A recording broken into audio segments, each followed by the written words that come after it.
So there are quite a few steps to kind of look at to kind of work with. What I mentioned earlier, there's actually addressing the emotions, and then there's the addressing the habit pattern that we formed around the emotion.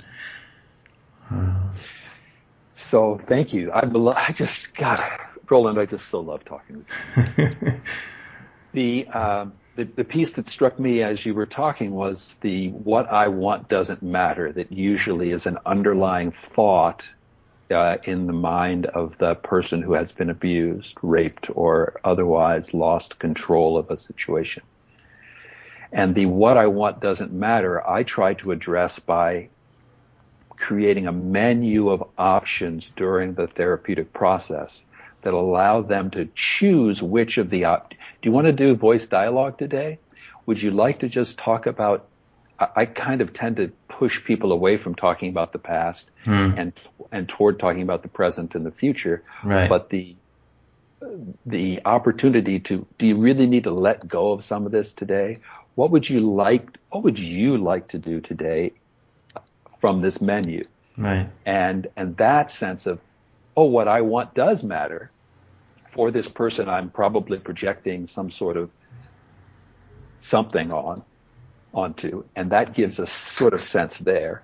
And then the other piece is that I do seek to help people or invite people into not believing that their mind will solve any of their problems.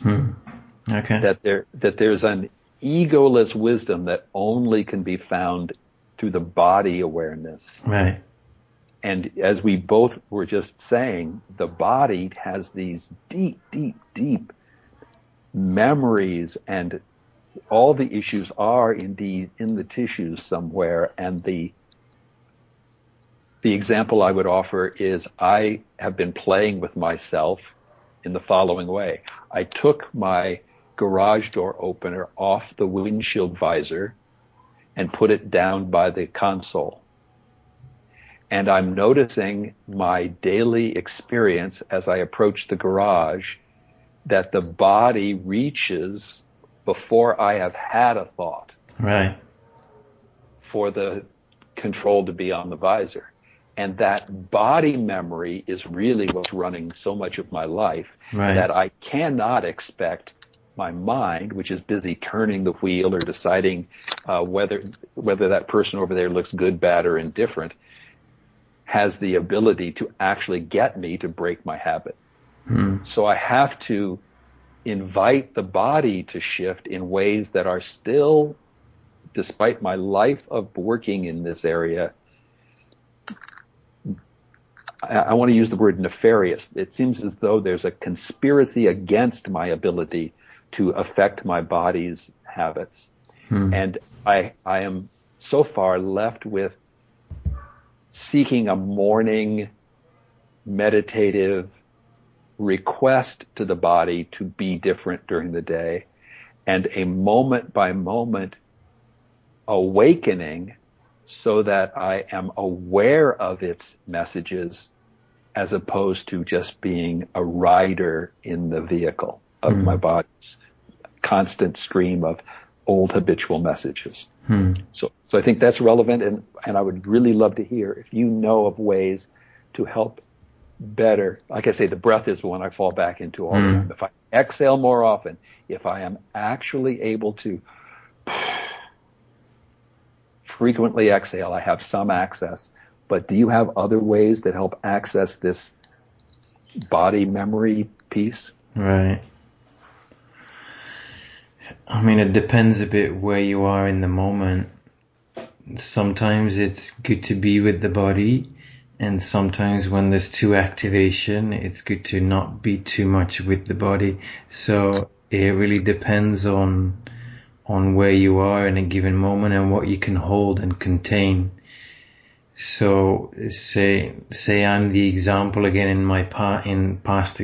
say I'm the person in my past example, the woman who's been through abuse. When I get activated, something triggers me, then being too much with the body might actually get me too focused on my suffering, and will get me into a state of hyperactivity, hypervigilance, anxiety. So then staying with the body might not be the right solution if I can't contain it, there's a big difference there.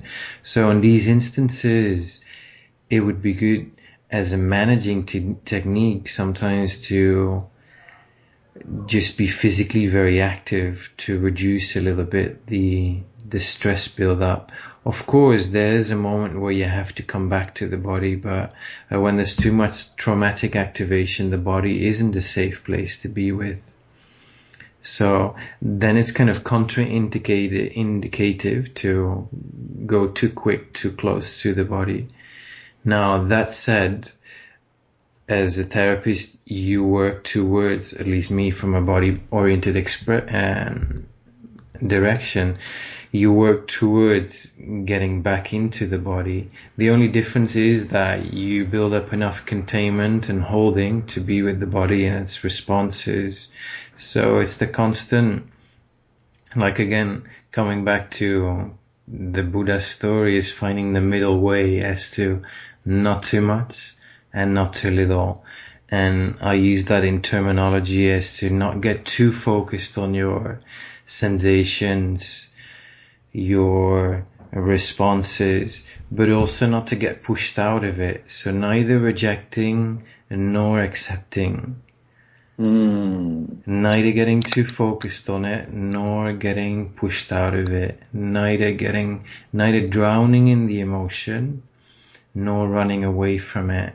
And that brings in a different dimension. It brings in the dimension of presence, awareness, attention, which is what gives you your field of resilience. And that's what we're lacking when we feel overwhelmed, that it ruptures our emotional boundaries, and then it ruptures our containment, and that's when the trouble starts. So either you can do that on your own, or you work with people, with a coach or a therapist, whatever word you want to give to it.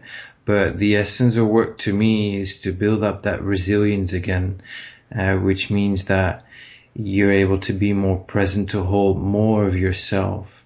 And within that holding more of yourself, you can actually process that emotions that have been overwhelming for you in the past.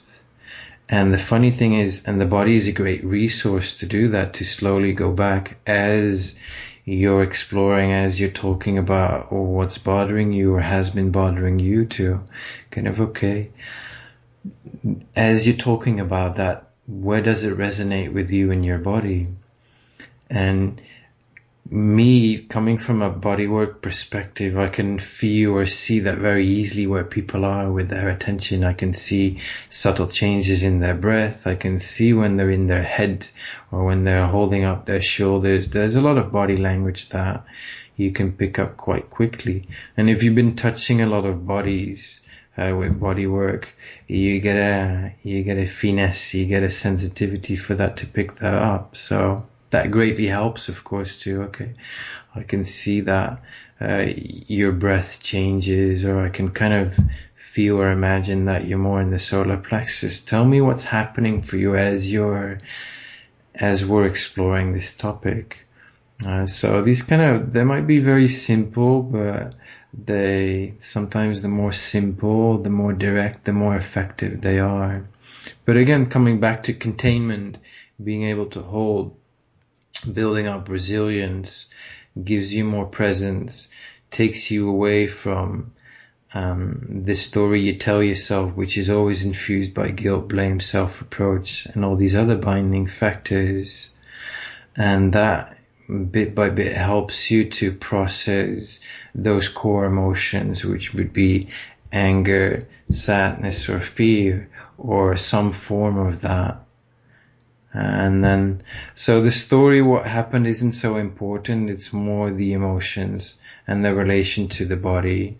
And through kind of unwrapping that or going through the layers, that starts to clear up the space. And you want to get people away from the past, or even away from the future, and into the present. I know I'm rambling on. Once I No, started kind of... this is what you beautifully did, and what I took mainly from our first time, our conversation, of the way in which you focused it on a part and did this unraveling. I'd like to just, because we only have a couple of minutes left, I wanted to say something about, I have had this recent experience where I felt overwhelmed. And I recognized that a process happened in the midst of the anxiety and the loss of control of my emotions. I felt a kind of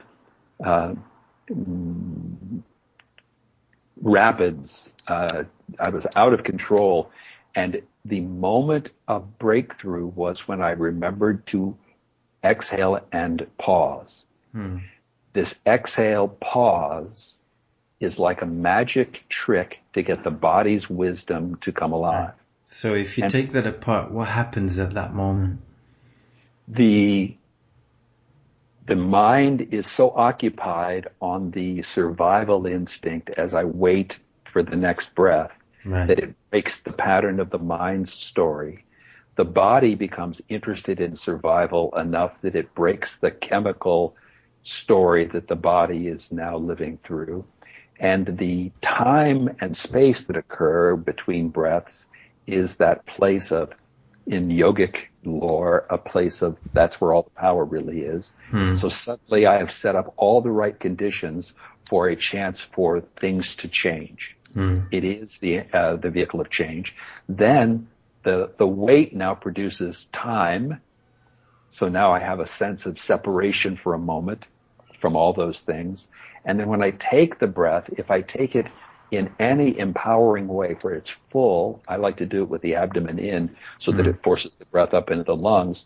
And as I raise myself and the spine extends and my head and shoulders come into what Trungpa called good head and shoulders, next thing you know, I am in a position of kundalini pranic magnificence.